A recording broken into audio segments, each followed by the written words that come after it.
Bat হাতে অনেকদিন ধরেই নিজেকে সেভাবে মেলে ধরতে পারছেন না সাকিব আল হাসান। সাদা বলের ক্রিকেটে যেমন রান পাচ্ছেন না, তেমনি লাল বলের ক্রিকেটেও তার ব্যাটে রানের খরা। আর সাম্প্রতিক সময়ে বল হাতেও দাঁড় হারিয়েছেন এই অলরাউন্ডার। বয়স, ফিটনেস আর ফর্ম মিলিয়ে লম্বা আন্তর্জাতিক ক্যারিয়ারের শেষের শুরু করলেন বাংলাদেশ ক্রিকেটের এই পোস্টার বয়।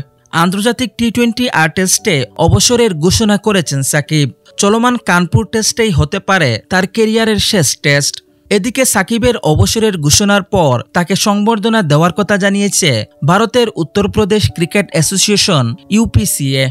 এই অলরাউন্ডারকে সংবর্ধনা দিতে পারলে উত্তরপ্রদেশ ক্রিকেটও সম্মানিত বোধ করবে বলে জানান সাধারণ সম্পাদক অরবিন্দ কুমার শ্রীবাস্তবা। তিনি বলেন, আমি এই বিষয়টি নিয়ে সবার সঙ্গে কথা বলবো। আমরা অবশ্যই তাকে কানপুরে ভালোমতো বিদায় দেওয়ার চেষ্টা করব। সাকিবকে সম্মান দেওয়া সম্মানের বিষয়। তিনি অনেক বড় ক্রিকেটার, অনেক জনপ্রিয়। আমরা খুবই খুশি যে বাংলাদেশ দল প্রথমবারের মতো এখানে খেলতে এসেছে। সাকিব আল হাসানও এখানে এসেছেন। এটা আসলে আমাদের জন্যও সম্মানের বিষয়।